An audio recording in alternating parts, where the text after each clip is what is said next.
여러분 안녕하십니까? 금요일 밤 KBS 아메리칸 뉴스입니다. 허리케인 호아킨이 북상하고 있는 가운데 동부 일원 4개 주에 비상사태가 선포됐습니다. 지난 2012년 허리케인 샌디의 악몽이 되살아나고 있습니다. 뉴욕 김일강 통신원입니다. 뉴저지 주정부가 비상사태를 선포했습니다.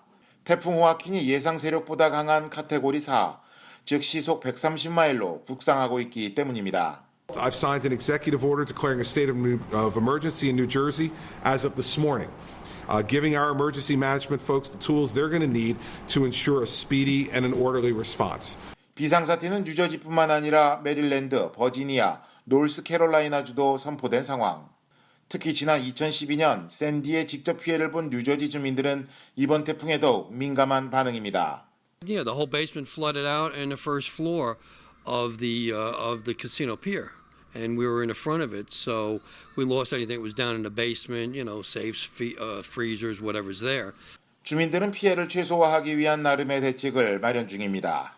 We have gates around all the windows here, and we're going to board up. We're just outside looking, and we'll board up whatever the windows we have to, which we don't have much, and that's about the best we can do. 국립기상청은 호아킨이 이번 주말 노스캐롤라이나와 버지니아를 거쳐 오는 4일 밤 늦게나 뉴저지 내륙을 강타할 가능성이 높은 것으로 예상했습니다. 지금까지 뉴욕이었습니다. 오레곤주 총기 난사 사건을 계기로 총기 규제 문제가 내년 대선을 앞두고 정치권의 쟁점으로 급부상하고 있습니다. 오바마 대통령은 성명을 통해 총기 사고에 무감각해지고 있는 사회 분위기를 개탄했고요. 공화당 대선 주자들은 이를 두고 정치적인 선동이라면서 비난의 날을 세웠습니다. 노승욱 기자입니다. 10명의 사망자가 발생한 오리건주 총기 난사 사건 이후 오바마 대통령은 이제야말로 총기 문제를 해결해야 할 때라며 목소리를 높였습니다. 대통령은 긴급 기자회견을 갖고 총기 사건에 무감각해지는 사회 분위기를 침통한 표정으로 개탄했습니다. Somehow this has become routine. We've become numb to this. 또한 적절한 행동 없이는 유사한 사건을 막을 수 없다며 총기 규제를 반대하는 공화당을 우회적으로 비판했습니다. This is a political choice that we make to allow this to happen every few months in America. We collectively are answerable to those families who lose their loved ones because of our inaction. 반면 공화당 경선 후보인 마이크 허커비 전 아칸소 주지사는 대통령의 연설은 맹목적일 뿐 아니라 선동적인 것이라며 끔찍한 총기 사건을 정치적으로 이용할 뿐이라고 비난했습니다. 벤 카슨 공화당 경선 후보도 총기 사건 문제는 범인들의 정신 상태를 먼저 해결해야 하는 사안이라며 총기 규제와의 연관성을 부인했습니다. 한편 힐러리 클린턴 전 국무장관을 비롯한 민주당 경선 후보들은 합리적인 총기 규제 조치를 촉구하며 한 목소리를 내고 있습니다. 총기 규제가 내년 대선의 주요 의제로 또다시 떠오르고 있습니다. KBS 뉴스 노승욱입니다. 제42회 LA 한인축제가 소통과 나눔의 축제를 주제로 나흘간의 일정을 시작했습니다. 그 밖에 한인사회 소식 윤범수 기자입니다. 소통과 나눔으로 하나 되는 축제를 주제로 제42회 LA 한인축제 막이 올랐습니다. 어제부터 문을 연 축제장에는 모두 330개의 부스가 설치됐으며 기업과 상품 홍보 부스, 각종 전시장과 먹거리 공간들이 들어섰습니다. 특히 올해는 가족 단위의 관람객들을 위한 다양한 휴식 공간과 시설들을 배치해 눈길을 끌고 있습니다. 쉼터는 아주 많이 좌석을 만들어놨기 때문에 여러분이 오셔도 언제든 편안하게 앉아서 식사도 하실 수 있고 담소도 나눌 수 있습니다. 또 특히 파라솔 저런 걸 많이 만들어놨기 때문에 가족 단위로 많이 오실 수가 있기 때문에 아마 더 좋은 그런 환경에서 여러분이 많이 즐길 수 있을 것이고요. 그 밖에 한국농수산물 엑스포에는 8도에서 14개 지방자치단체와 기업들이 참여했으며 올해 처음으로 문을 연 중소기업 엑스포는 24개 업체들이 참가했습니다. 이번 축제 기간 이민역사관과 어린이 카니발 등 39개의 문화 공연이 펼쳐지며 중앙 무대에서는 한국 연예인 공연과 청소년 탤런트쇼, 일반인 경연 등이 펼쳐질 예정입니다. 내일은 한인타운 올림픽가에서 퍼레이드가 열리며 축제는 일요일까지 이어집니다. 한방 명의 건강 공개 세미나가 한인타운에서 열립니다. 동의보감에서 소개된 360개 처방약 중 290개에 들어가는 한민족의 오랜 약용식물 도라지. 다 자란 도라지는 3년이 지나면 썩어 없어지지만 매 3년마다 7번 토양분을 갈아주면 21년 동안 자라는 장생 도라지가 됩니다. 최근 들어 고려 인삼과 함께 한민족의 대표 의약용 식물로 장생 도라지의 연구는 활발히 진행되고 있습니다. 통증을 제거해주는 그 플라티코딘 성분이 같이 작용을 해서 염증성 질환이 급성이든 만성이든 또 증상과 더불어서 통증을 유발할 땐 도라지가 굉장히 탁월한 효과가 있습니다. 난치성 질환의 장생도라지 요법과 치료 사례, 항암 면역 임상 연구 결과 발표를 주제로 한 세미나는 오늘 오전 한인회관에서 1차 세미나가 열렸고 다음 주 월요일 또 한 차례 세미나가 한인타운에서 열립니다. 민족학교가 10월부터 12월까지 매주 토요일 오후 인권교실의 가을 시즌 프로그램을 시작합니다. 인권교실은 9학년부터 12학년까지 한인 고등학생들을 대상으로 한 리더십 프로그램으로 미국 내 인종차별을 비롯한 다양한 인권 문제를 놓고 강의와 주제 토론, 아트 프로젝트와 현장 실습 등을 실시합니다. 민족학교는 매주 토요일 열리는 인권교실에 참여하는 학생들에게 봉사활동 시간을 제공합니다. KBS 뉴스 윤범수입니다.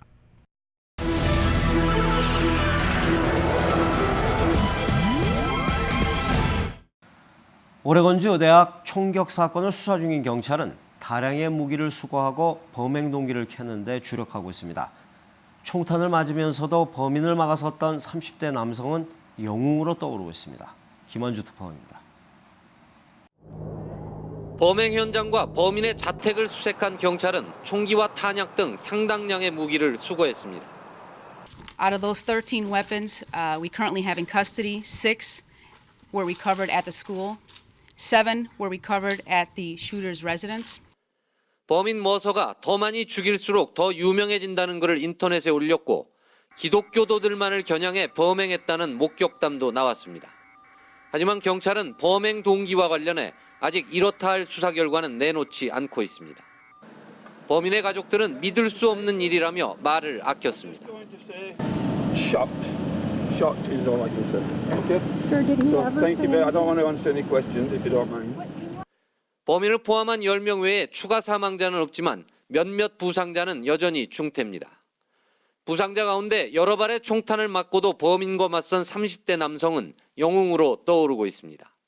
Tries to block the door to keep the gunman from coming in, gets shot 3 times, hits the floor, looks up at the gunman and says, "It's my son's birthday today." Gets shot 2 more times.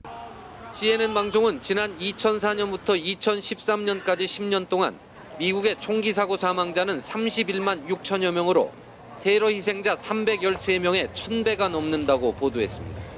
로스앤젤레스에서 KBS 뉴스 김한주입니다.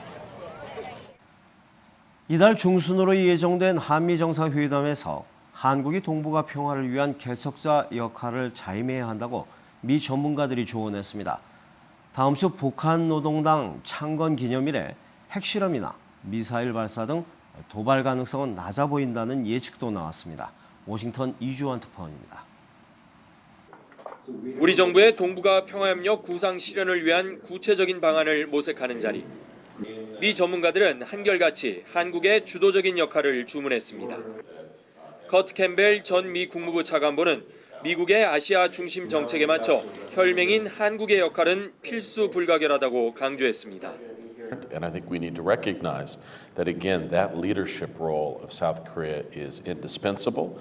If we support it, we're much more likely to see that the relationship between Washington and Seoul remains healthy. 에반 메데이로스 전 백악관 국가안보회의 선임 보좌관은 이번 달 중순에 열리는 한미 정상회담에서 우리 정부의 중심적 역할에 대한 심도 있는 논의가 이루어져야 한다고 덧붙였습니다. Building into the new frontiers, figuring out how the new frontiers of the alliance dovetail with NAPC, I think is a very interesting new direction for the relationship. 북핵 문제 해결을 위한 육자회담이 진전을 보지 못하는 상황에서 한국과 중국의 긴밀한 협력은 한반도 평화 구축을 위해 바람직하다는 평가도 나왔습니다. 참석자들은 특히 한중일 세 나라의 조속한 협력 필요성을 역설했습니다. Opportunity to work with China in inventing the new framework of cooperation and also solidify the norms and regulations we have cherished during the past 7 decades.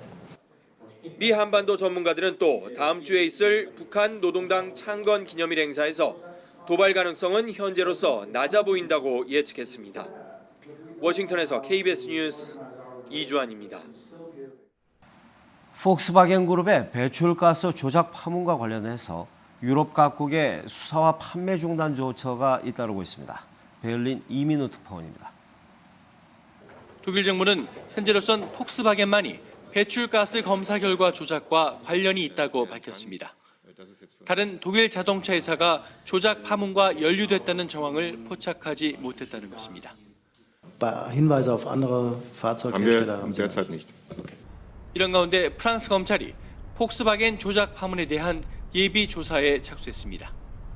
배출가스 조작이 사기 혐의에 해당하는지 검토하겠다는 것입니다. 이탈리아 공정경쟁당국도 조사를 시작했습니다. 이와 별도로 스위스 교통당국은 폭스바겐 디젤 차량의 등록을 오는 5일부터 일시적으로 금지한다고 밝혔고, 영국에서는 조작 차량과 같은 모델의 신차 4,000대가 판매 중단됐습니다. 이처럼 유럽 각국에서 집중 포화가 쏟아지는 가운데 미국 시장에서의 판매 부진이 두드러지고 있습니다. I think this situation will be very damaging for VW's reputation. I think it might also put people off. 미국 카원은 오는 8일 폭스바겐 지사장을 출석시킨 가운데 청문회를 열고 조작 경위와 은폐 과정 등에 대해 집중 추궁할 계획입니다. 베를린에서 KBS 뉴스 이민우입니다. 필리핀에서 한국인이 총격을 받고 피살되는 사건이 또 발생했습니다. 올 들어서만 벌써 9명째인데요. 한국인들이 돈이 많다는 인식이 범죄의 표적이 되고 있습니다. 방콕 고영태 특파원입니다. 필리핀 마닐라 외곽의 한 주택가. 54살 이모 씨 부부는 괴한의 총격을 받고 숨졌습니다. 중국 동포 아내는 집안에서 총을 맞아 사망했고, 남편은 집 앞 도로에서 숨진 채 발견됐습니다. 경찰은 괴한이 달아나던 남편을 쫓아와 총을 쏜 것으로 보고 있습니다. 얼마 전에 일어났던 노부부 살인 사건하고 거리 가까운 거리라서 사람들이 많이 놀라고 있습니다. 4년 전에 은퇴 이민을 온 이 씨 부부는 현지에서 건축업을 하는 것으로 알려졌습니다. 경찰은 일단 금품을 노린 강도에 무게를 두고 수사를 벌이고 있습니다. 집안을 이렇게 많이 뒤지는 흔적이 있습니다. 금품을 노린 강도로 추정이 됩니다만은 기타 원한관계라든가 다른 가능성에도 충분히 염두에 두고.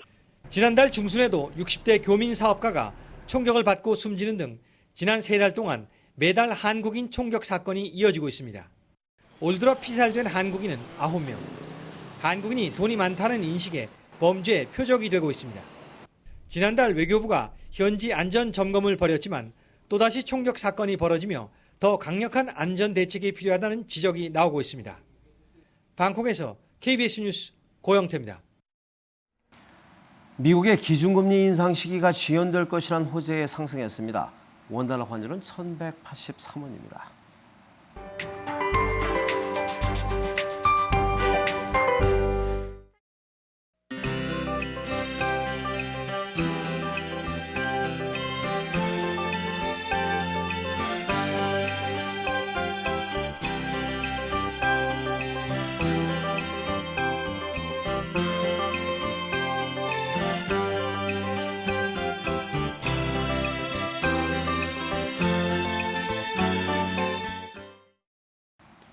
금요일 밤 KBS 아메리칸 뉴스를 마칩니다. 시청해주신 여러분 고맙습니다.